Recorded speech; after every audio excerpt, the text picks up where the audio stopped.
নমস্কার, আপনি শুনছেন নোটে গাছতলার গল্প। আমাদের আজকের পরিবেশনায় শিবরাম চক্রবর্তীর গল্প হর্ষবর্ধনের ক্রিকেট। আজ অন্যান্য চরিত্রে শুভজিৎ, গোবর্ধনের চরিত্রে উন্মেষ গাঙ্গুলি, গল্পের সূত্রধর এবং হর্ষবর্ধনের চরিত্রে আমি প্রীতম গাঙ্গুলি। গল্পের প্রচ্ছদ সত্য চক্রবর্তী, পোস্টার ডিজাইন অঞ্জন মহান্তি। শুরু হচ্ছে আজকের গল্প হর্ষবর্ধনের ক্রিকেট।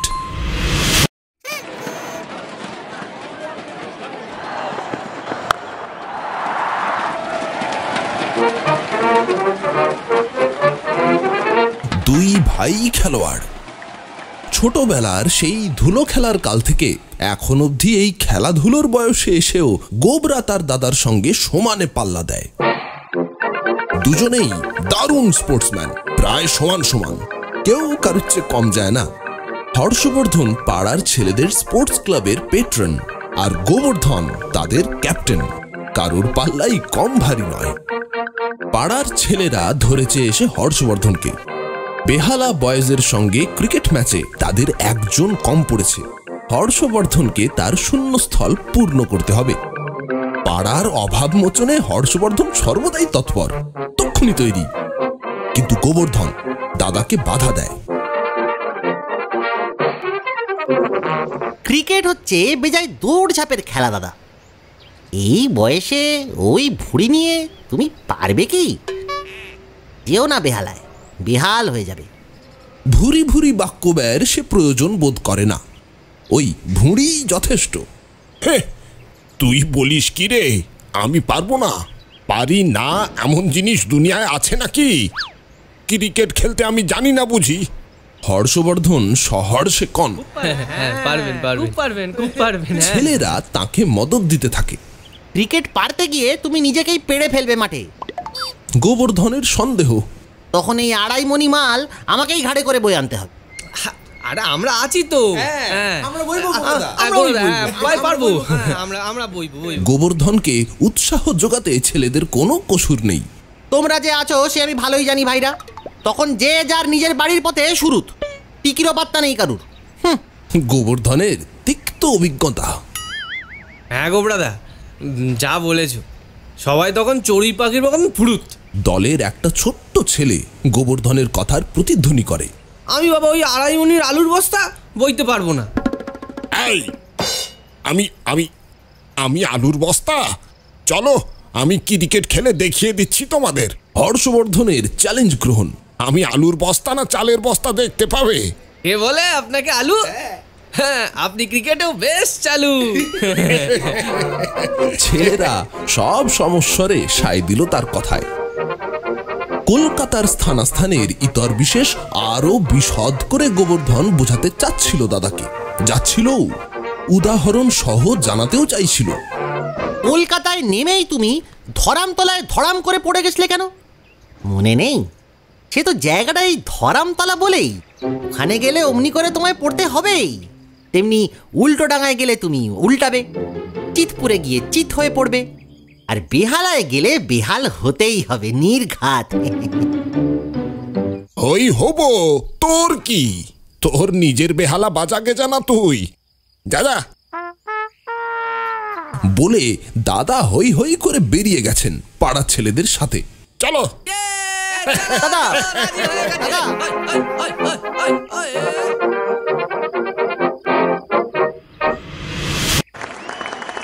কথায় বলে আনাড়ির মার। ব্যাট ধরেই হর্ষবর্ধন প্রথমেই এমন হাঁকড়ালেন, বল একেবারে পগার পার। প্রথম চোটেই এক ওভার বাউন্ডারি। হই হই করে উঠল সবাই। চালাবোই তো, আলবাত চালাবো। ক্রিকেট খেলতে জানি না আমি। হর্ষবর্ধনের হর্ষ আর ধরে না। আরে ফার্স্ট ক্লাস খেলছেন দাদা, সত্যি বাইরি। গৌরাদাটা গেল কোথায় দেখুক না এসে। ওই দেখ, দ্বিতীয় বলটা হচ্ছে মাঠ পার হয়ে গেল। দৌড়ন দাদা, দৌড়ন দৌড়ন দৌড়ন, আরে দৌড়ো দৌড়ো দৌড়ো। না বাপু, ওই সব দৌড় ঝাঁপের ভেতরে আমি নেই। এই স্থূল কলেবর নিয়ে হুলুস্থুল আমার পোষাবে না। তৃতীয় বলেও তাঁর ওই কীর্তি। ছুটুন ছুটুন, আর দাঁড়িয়ে কে করছেন? আর দৌড়ান না, দৌড়ান। কোথায় ছুটবো? বল তো মাঠ পেরিয়ে গেছে, ওর কি আর নাগাল পাওয়া যাবে? হর্ষবর্ধন কন, অকারণে ছোটাছুটি করে মরবো কেন? আমি নতুন বল কিনে দেবো না হয় তোমাদের। আহা, ওই বলটা ছুটে আনতে বলছি না তো আপনাকে। আরে দৌড়ে সামনের উইকেট পোস্টে ছুঁয়ে ঘুরে আসুন। আরে দৌড়ান, দৌড়ান না, রান তুলতে হবে না, আরে দৌড়ান। অনর্থক হয়রান হয়ে কি হবে? তিনি বাতলান, ওভার বাউন্ডারি হলে 4 রান হবে জানে সবাই, তার আবার তোলাতুলির কি আছে? 6 রান হয়ে গেছে না ছুটতেই। ছোটাছুটিকে তিনি এক কথায় ছুটি দিয়ে দেন। তার পরের মারটা অবশ্যই বেশি দূর গড়ালো না, মাঠের মাঝামাঝি গেল। এইবার কিন্তু ছুটতেই হবে দাদা, রান তুলতে হবে আপনাকে। এটা তো আবার ওভার বাউন্ডারি হয়নি কিন্তু। না হোক, আন্ডার বাউন্ডারি তো হয়েছে। 2 রান ধরে নাও তাহলে, হয়রান হতে পারবো না ভাই। হর্ষবর্ধন নিজের পোস্টে অনড়, আপিসের বড়বাবুর মতো। সবই কি আর ওভার বাউন্ডারি হয় নাকি? মাঝে মাঝে আন্ডার বাউন্ডারিও হবে বই কি, বেশিরভাগ তাই হবে ভাই। নবাব পাতাউদিরও তাই হয়। হর্ষবর্ধন এক নবাবী চালে তাদের চুপ করিয়ে দেন। ওই তোমরা 2 রান করে ধরে নাও সব। হ্যাঁ হ্যাঁ। এমনি করে গোটা 20 রান তুলতে না তুলতে বোলারের একটা বল তার উইকেটে এসে লাগলো। এই পড়ে গেল স্টাম্প। অন্য পক্ষের ছেলেরা চেঁচাতে শুরু করলো, নট আউট। আরো জোর গলা জাহির করেন হর্ষবর্ধন, নট আউট। কিন্তু তারা শোনে না, মানতে চায় না তার কথা। তখন তিনি ধুত্তেরি, ফাউল ফাউল বলে চেঁচাতে থাকেন। আরে আরে ফাউল হয়েছে, অফসাইড হয়ে গেছে ঘোষণা করে দেন হর্ষবর্ধন। এ কি ফুটবল যে ফাউল অফসাইড হবে? No ball. হ্যাঁ নো বল। আমাকে আরেকটা চান্স দিতে হবে, নইলে আমি খেলবো না। হ্যাঁ, খেলতে আসবো না আর কখনো। তোমাদের সঙ্গে আড়ি হয়ে যাবে আমার। নিয়ম বিরুদ্ধ হলেও সবাই মিলে একমত হয়ে ভোটের জোরে আর একটা চান্স দিল তখন। এই যা। কিন্তু এবার বল মারতেই সেটা লাফিয়ে উঠল আর একজন ক্যাচ ধরে ফেলল। ক্যাচ কটকট, আউট হয়েছেন দাদা। নট ভাই নট, বাই চান্স হয়ে গেছে। ও কিছু নয়।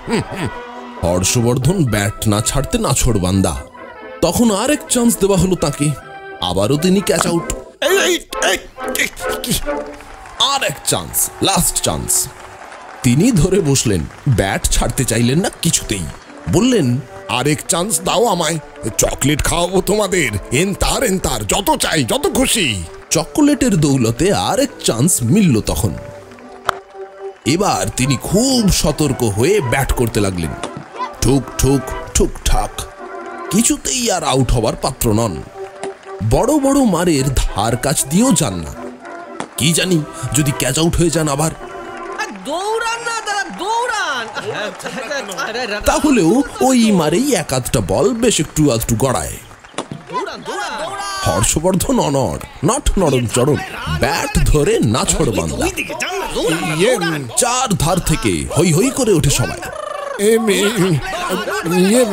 দৌড়বো। সবার প্ররোচনায় উত্তেজিত হয়ে যেই না একবার দৌড়তে গেছেন, অমনি কি হলো কোথায় কে জানে, সবাই চেঁচিয়ে উঠল।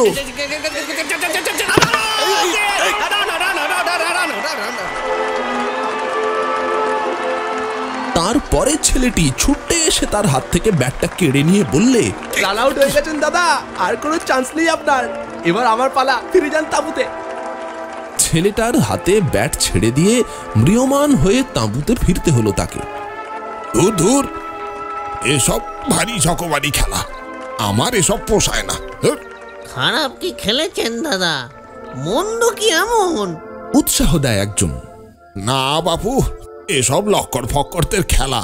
বিরক্ত হয়ে হর্ষবর্ধন দূর করে ছুঁড়ে ফেলেন হাত পায়ের প্যাডগুলো। এসব আমার মতো ভদ্রলোকের কম্য নয়। বিশেষ করে ভদ্রলোক যদি বেশ হৃষ্টপুষ্ট হয়।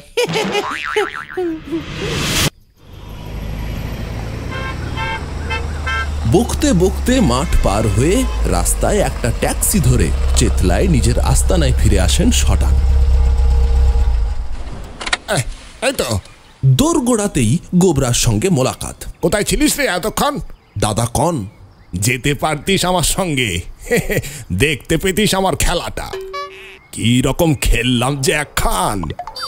কিরকম? গোবরার ঈষৎ কৌতূহল। গেলে দেখতিস। দাদার উৎসাহ প্রকাশ পায়। ডান্ডাগুলি হলে অবশ্য আরো ভালো খেলতাম, তা হলেও নেহাত মন্দ খেলিনি। ডান্ডাগুলির মতোই দুধদার পিটিয়েছি। ক্রিকেট কাকে কয় বেহালার পোলাদের দেখিয়ে দিয়েছি, তুই দেখতে পেলি না। তাহলে শুনি না একটুখানি। কটা বাউন্ডারি করলাম জানিস? কটা ওভার বাউন্ডারি আর কটা ওভার ওভার খবর রাখিস তার? ওভার ওভার সে আবার কি? ডবল বাউন্ডারি, 3 ডবল বাউন্ডারি আবার কি। তা তুই কি করেছিলিস এতক্ষণ কুড়ের মতো বাড়িতে বসে? বাড়িতে বসেছিলুম না, আমিও খেলেছি। খেলতে গেছিলাম ম্যাচ, আমিও। তুইও ম্যাচ খেলেছিস? কি ম্যাচ রে? ক্রিকেট? তোমার ওই ক্রিকেট ছাড়া কি আর খেলা নেই নাকি? আমি পিং পং খেলছিলাম। হ্যাঁ, পিং পং? সে আবার কি খেলা রে? নামও শুনিনি কখনো। তুমি না শুনলেই বুঝি এই সে খেলা থাকতে নেই? বায়োস্কোপের কোনো খেলা বুঝি? দাদার ঈর্ষা জড়িত ঈষৎ কৌতূহল। কিং কং তো জানি একটা বায়োস্কোপ, সেই রকমই কোনো খেলা বুঝি তোর ওই পিং পং? সেও তোমার ওই বল খেলাই মশাই, বল হাঁকড়া নই। তবে বলগুলো ক্রিকেটের মতো অত বড় বড় নয়, ছোট ছোট। ব্যাটগুলোও বেটে খাটো। গোবরা জানায়, ভারী মজার খেলা গো। তা কোথায় গেছলি খেলতে? কার সঙ্গে খেলছিলিস? দিল্লি দিল্লি কোথাও না, টালাটালিগঞ্জ করতে হয়নি আমায়, এই পাড়াতেই খেললাম। এই পাটালিওয়ালার ছেলে আছে না, ওর সাথেই খেলছিলাম এতক্ষণ পাশের বাড়িতে। ও, পাটালিপুত্রে গিয়েছিলিস? তাই বল। তোমার সেই পাটনার নয় গো, জয়নগরের পাটলিপুত্রে। জয়নগরে থাকে ওরা। আহ, কি ফার্স্ট ক্লাস পাটালি গুড় ওদের, কি বলবো দাদা, খেজুর গুড়ের পাটালি। হ্যাঁ, দাদার জিভে জল সরে। খেলি পাটালি গুড়? না খেয়ে ছেড়েছি নাকি? তার খেয়েছি। ওই লোভ দেখিয়েই তো নিয়ে গেল ছেলেটা খেলতে, নইলে কি আর এই শর্মা যায়? তা কি রকম ফাটালি? ওই পিং পং? ফাটাফাটির খেলা নয় দাদা, এই খেলা টুকটাক। এই তো তোমার ক্রিকেট কি ডাঙ্গুলি নয় যে ফাটাবো। ভদ্র লোকের খেলা, বুঝলে? বলতে পারো ভদ্র বালকদের। বটে বটে। কি রকম খেলাটা শুনি না। খেলাটা হয় কোথায়? মাঠে?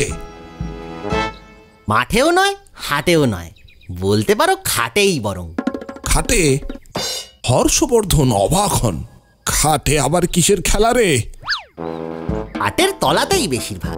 আসলে খেলাটা হয় একটা টেবিলের ওপর, কিন্তু আসল খেলাটা তোমার ওই খাটের তলাতেই। গোবর্ধন প্রকাশ করে, ছেলেটা একটা বল মারে, এইটুখানি বল, এইটুকুতেই হারিয়ে যায়। এই খাটের তলার চৌকির তলার থেকে খুঁজে আনতে হয় গিয়ে। বল মারবার পর আমি আর ছেলেটা চৌকির তলায় ঢুকি গিয়ে সেখান থেকে খুঁজে আনি বলটা। তারপর আমি একটা বল মারি, আবার সেটা চৌকির তলায় গিয়ে এসে ধোয়। ভারী মজার খেলা দাদা। হর্ষবর্ধন কোনো হদিশ পান না, হাঁ করে থাকেন। এর ভেতর মজাটা কোনখানে? মজা ওই চৌকির তলাতেই, বুঝছো না? সেখানে তো যত আরশোলাতে তুই মজা পাস বুঝি। আমার বাপু গা ঘিন ঘিন করে ওদের দেখলে, ভারী ভয় লাগে।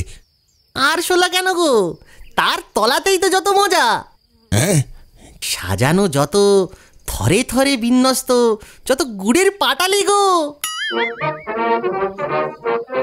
পাটালিওয়ালার পাটালি সব ফাটালি।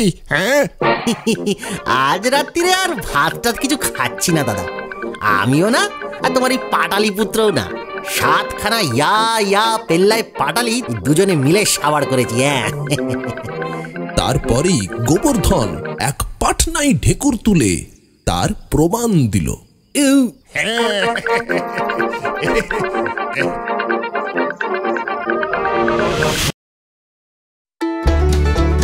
নোটে গাছতলার গল্পে আজ শুনছিলেন শিবরাম চক্রবর্তীর গল্প হর্ষবর্ধনের ক্রিকেট। কেমন লাগলো আজকের গল্প অবশ্যই আমাদের জানান নিচের কমেন্ট বক্সে। শিবরাম চক্রবর্তীর আরও নানান মজার গল্প শুনতে সাবস্ক্রাইব করুন নোটে গাছতলার গল্প, মজার একমাত্র ঠিকানা। আজকের গল্পে গোবর্ধনের চরিত্রে উন্মেষ গাঙ্গুলি, গল্পের সূত্রধর এবং হর্ষবর্ধন আমি প্রীতম গাঙ্গুলি। অন্য অনন্য চরিত্র শুভজিৎ। গল্পের ধ্বনি পরিকল্পনা, সম্পাদনা এবং সমগ্র পরিচালনা আমি প্রীতম গাঙ্গুলি। নিচের জয়েন বাটনটিতে ক্লিক করে নোটে গাছতলার গল্প মেম্বারশিপ নিতে পারেন। আরও বেশ কিছু গল্প অপেক্ষা করছে সেখানে। অসংখ্য ধন্যবাদ আমাদের সঙ্গে সময় কাটানোর জন্য।